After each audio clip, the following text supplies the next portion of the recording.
Assalamualaikum warahmatullahi wabarakatuh. Tuan-tuan dan puan-puan yang dimuliakan Allah Subhanahu wa taala.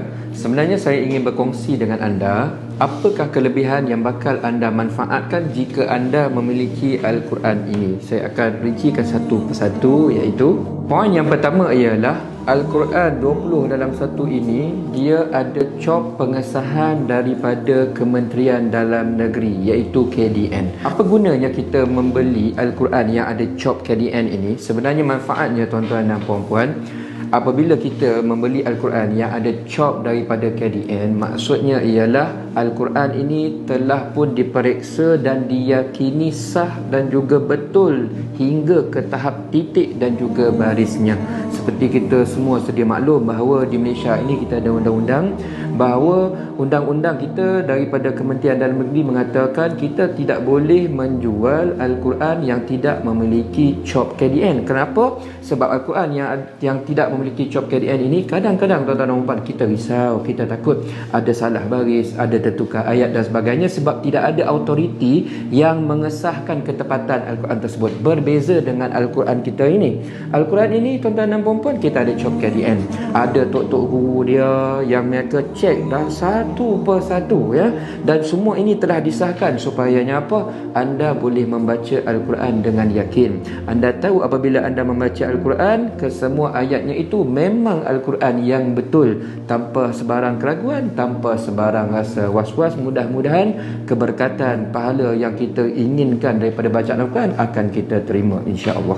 Kelebihan yang kedua ialah kalau anda memiliki Al-Quran ni, ia sebenarnya memberi nilai tambah yang cukup banyak untuk anda. Saya nak bagi analogi sebegini. Kalau anda membeli Quran biasa, sebagai contoh ini Quran biasa, anda beli satu Quran, anda dapat satu manfaat. Contohnya anda dapat belajar baca Al-Qurannya dan juga tafsirnya. Tapi tuan-tuan dan puan-puan, berbeza dengan Al-Quran ini, kandungannya ialah 20 dalam satu. Maksudnya anda dapatkan Quran ini satu ya, tapi ibaratnya anda dapat 20 buku yang berbeza. Itu analogi yang saya nak berikan. Kenapa tuan-tuan dan puan-puan? Sebab dalam Al-Quran ini dia ada banyak perkara-perkara yang sangat kita perlukan supaya ia dapat membantu kita berinteraksi dengan lebih mudah apabila membaca Al-Quran. Al-Quran ini dia ada tafsir, dia ada terjemahan, ada guideline tentang hukum-hukum tajwid, mudah kita nak baca. Dia juga ada cerita tentang Riyadhus Salihin, tentang hadis-hadis yang menyokong perbahasan-perbahasan. Dia juga ada bercerita tentang asbabun nuzul, ayat yang kita baca kenapa ia diturunkan oleh Allah SWT. Ada sebab, ada isu yang bercerita di belai tabligh, kita dapat faham, mudah nanti kita nak amalkan. Dan kemudiannya yang paling istimewa, dia ada satu segmen bercerita tentang sejarah kegemilangan Islam, tentang bagaimana kita ingin mencontohi Rasulullah SAW dalam kehidupan, ada dibicarakan di dalam satu segmen yang terakhir di dalam Al-Quran ini. Dan semua ini tuan-tuan dan puan-puan, percayalah, ia dapat membantu anda untuk membaca Al-Quran dalam keadaan hati pemikiran kita dapat connect dengan Al-Quran secara lebih mendalam, insya-Allah. Poin nombor 3 yang bermanfaat untuk anda ialah Al-Quran ini dia ada fungsi wakaf dan juga ibtidak. Apa fungsi, manfaat, kegunaan Al-Quran wakaf dan juga ibtidak ini? Saya akan tunjukkan kepada tuan-tuan dan puan-puan. Fungsi wakaf dan juga ibtidak ini begini. Apabila kita membaca Al-Quran, sebagai contoh, kita selalunya akan wakaf. Kalau ayat tersebut dia panjangnya daripada sini sampai sini, kita akan wakaf berpandukan, ada tanda-tanda wakaf sebagai contoh macam ni, ya, ataupun sebagai contoh ada jim dekat sini. Tapi ada setengah ayat, kadang-kadang kita baca dia cukup panjang tapi langsung tidak ada tanda wakafnya yang kecil-kecil kat atas tu, dan kita akan ada masalah. Kita tak tahu di mana nak wakaf dengan tepat. Tuan-tuan dan puan-puan, Al-Quran ni dia ada kelebihan sedikit. Kelebihannya apa? Dia ada letak tempat wakaf yang berwarna. Dia ada letak dua kod, satu warna merah, satu warna hijau. Kita boleh gunakan, inilah yang kita sebut sebagai tanda wakaf dan juga ibtidak kepada ayat yang tidak ada tanda wakaf. Macam mana cara guna dia? Saya nak tunjukkan, ya. Kalau kita nampak tanda warna hijau, maksudnya tuan-tuan dan puan-puan ialah di sini. Hijau maksudnya berhenti dan mengulang, sementara kalau merah pula berhenti tanpa mengulang. Saya nak datangkan contoh. Dalam ayat ni dia panjang, kita tak cukup nak baca daripada sini sampai sini dalam satu nafas. So kita boleh berhenti dekat warna hijau. Tengok saya buat. hatta idza atau ala wadin namli qalat namlah. Kita berhenti dekat tanda hijau ni. Tapi tadi tanda hijau ini cakap apa? Berhenti dan mengulang. Maksudnya ialah begini, bila dah berhenti, nak start balik tu kita bukan start daripada ayat lepas dia. Kita kena ambil balik daripada awal warna hijau ni. Qalat namlatu ya ayyuhan namlu dkhulu masakinakum. Baik tuan-tuan dan puan-puan, itu cara tanda hijau. Berhenti dekat sini, nak start balik bacaan ibtidak, kita ambil daripada qalat. Tadi saya berhenti dekat tanda waqaf nombor 2, yang kali ni warna merah pula. Warna merah ni cara fungsi penggunaannya ialah kita berhenti pada kalimah masakinakum. Nanti nak start kita tak perlu ambil daripada masakinakum, kita boleh start terus la yahtimannakum. Maknanya tadi kita berhenti masakinakum, kemudian kita teruskan bacaan tanpa perlu mengulang. La yahtimannakum Sulaiman wa junuduhu wa hum la yash'urun. Sangat-sangat mudah untuk kita membaca dengan tempat berhenti dan betul, dan tempat nak mulakan dengan betul apabila ada tanda-tanda sebegini yang cukup banyak diletakkan di dalam Al-Quran ini.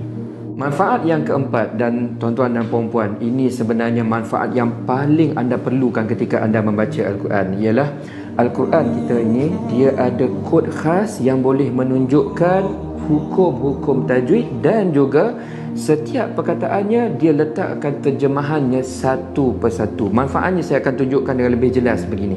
Maksud kelebihan Al-Quran yang ada kod tajwid adalah begini. Sebagai contoh tuan-tuan dan puan-puan, kita baca wa inna jahannam. Waktu ni kita mungkinlah tak tahu kat mana kena dengung, kat mana tak ada kena dengung. Dekat sini yang bestnya tuan-tuan dan puan-puan, bila sabdu ni dia letak warna merah, maksudnya apa? Bila kita rujuk dekat bawah, saya nak tunjukkan kepada tuan-tuan dan puan-puan, sabdu yang warna merah dia kena dengung 2 harakat. Dia ada tulis dekat sini gunnah.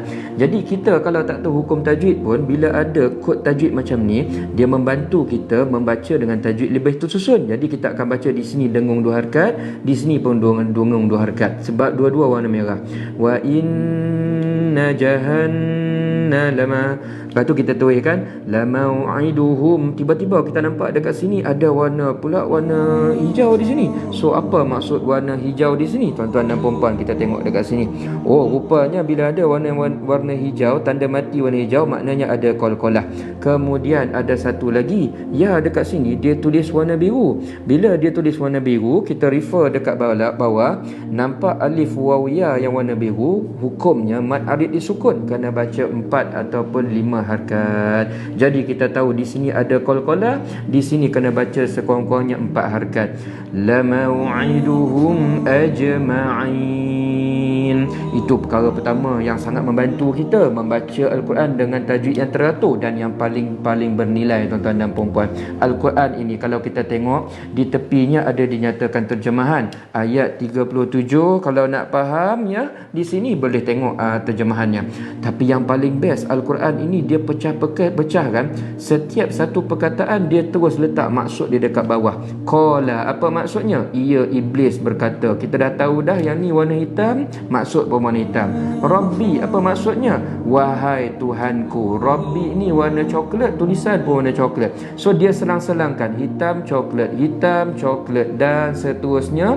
Maksud terus ada dekat bawah. Sangat membantu kita untuk kita memahami kandungan kalamullah yang sangat-sangat penting, kerana Allah SWT nak bantu kita bukan sekadar dapat pahala, tetapi membaca Al-Quran dalam keadaan faham kandungannya itu boleh kita gunakan untuk memandu kehidupan kita menurut jalan siratal mustaqim. Sangat bermanfaat untuk kita dunia akhirat. Satu lagi kelebihan yang amat kita perlukan dan anda boleh dapatkannya dengan memiliki Al-Quran ini ialah Di dalamnya tuan-tuan dan puan-puan ada menceritakan kepada kita, tebal isi kandungan dia ni, The Amazing Islamic Legacy, menjejaki kejayaan Islam daripada zaman Rasulullah SAW sampailah ke zaman kita sekarang. Kita dapat mengetahui apakah kelebihan yang kita perolehi apabila kita mengikuti Islam ini secara keseluruhannya. Buktinya telah ditunjukkan oleh Rasulullah dan juga mereka yang menuruti jejak langkah Rasul daripada zaman Rasul sampailah ke zaman sekarang. Sejarahnya A to Z ada dinyatakan di dalam bab ini. Saya akan tunjukkan kepada anda satu persatu. Contohnya di awal The Amazing Islamic Legacy ini, ia bermula dengan bercerita kepada kita peninggalan sejarah Rasulullah SAW. Kita dapat kenali Rasulullah secara individu tuan-tuan dan puan-puan. Gigi Rasul tu bagaimana, hidung, janggut, rambut Rasulullah SAW, sampai ke tahap apakah sandal yang dipakai oleh Rasulullah SAW, ya. Kemudiannya pedang yang digunakan oleh baginda ketika berperang, ada berapa? Ada 9 di sini. Serban Nabi, pakaian Nabi dan sebagainya. Ada banyak penerangan tentang Rasul sampailah kepada sahabat-sahabat Rasulullah SAW. Sayyidina Ali, ya, peninggalan khalifah selepas Rasulullah SAW, sejarah mereka yang sangat hebat yang perlu kita tahu. Bani Abbasiyah, Bani Umayyah, Bani Fatimiyah, semuanya dinyatakan di sini tuan-tuan dan puan-puan. Sampailah ke zaman kita, ya, Masjid Agung Cordoba, Alhambra, nilai-nilai dan kesan-kesan sejarah keagungan orang masyarakat Islam dapat kita ketahui melalui Al-Quran ini. Kota-kota peradaban yang pernah ada, Mekah, Kaabah, gambar siap dengan gambar lama, gambar baru, semua ada tuan-tuan dan puan-puan. Dan ini sebenarnya nilai tambah yang sangat membantu kita untuk kita lebih menghayati agama kita sendiri, ya. Di sini ada dinyatakan Masjid Quba, Bukit Uhud, Kebun Kurma. Anda yang pernah pergi menunaikan umrah, menunaikan haji tahu perkara-perkara ini sangat bernilai bermanfaat untuk kita. Ada beberapa tarikh ilmuwan-ilmuwan yang ilmuwan Islam yang ada selepas zaman kita, semua dinyatakan dalam ini. Dan tuan-tuan dan puan-puan, pendek kata, manfaat inilah yang sangat kita perlukan supaya ia dapat membantu kita untuk lebih yakin. Ini merupakan terjemahan mereka yang mengikuti Al-Quran 100%. Mereka dapat menunjukkan kepada kita satu kehidupan peradaban yang sangat-sangat tinggi, dan itulah yang kita inginkan. Fi dunya hasanah, di dunia pun kita dapat hidup dengan cemerlang. Satu lagi, wa fil akhirati hasanah, di akhirat juga kita dapat hidup dalam keadaan luar biasa, insya-Allah. Tuan-tuan dan puan-puan yang dimuliakan, dengan manfaat yang cukup banyak yang bakal anda dapatkan daripada Al-Quran ini, saya sarankan anda boleh dapatkannya sekarang melalui pengedar kami, dan insya-Allah saya yakin ini merupakan pelaburan yang menang di dunia, menang di akhirat untuk anda. Anda memiliki ada satu buku, satu Al-Quran, tetapi semua ilmu-ilmu yang anda amat perlukan untuk membaca, memahaminya dengan baik terkandung di dalam satu buku. Dapatkan Al-Quranul Karim, Waqaf dan juga Ibtida, keluaran Adi Azhar Trading Sdn Berhad. Ada satu lagi pesanan bernilai yang ingin saya sampaikan, ialah jika anda ada keringin untuk menghadiahkan ataupun menginfakkan Al-Quran ini kepada mana-mana tempat supaya pahalanya mengalir secara berpanjangan kepada kita ataupun orang yang kita niatkan, kami sebenarnya ada mengadakan satu program di mana dalam program tersebut kami banyak menginfakkan Al-Quran ini kepada mahat-mahat tahfiz seluruh Malaysia. Dan untuk makluman tersebut, jika anda ingin menyokong dan juga menyertai program ini, anda boleh dapatkan maklumat lanjutnya di maklumat yang tertera di bawah. Di situ semua maklumat yang dan juga aktiviti kami ada dipaparkan di sana. InsyaAllah ia membantu anda untuk terus-menerus mendapatkan pahala yang mengalir, walaupun mungkin suatu hari nanti kita sudah meninggalkan dunia ini, pahalanya tetap berpanjangan kepada kita dan orang yang kita sayangi, insyaAllah. Sekian sahaja, wabillahi taufiq. Wassalamualaikum warahmatullahi wabarakatuh.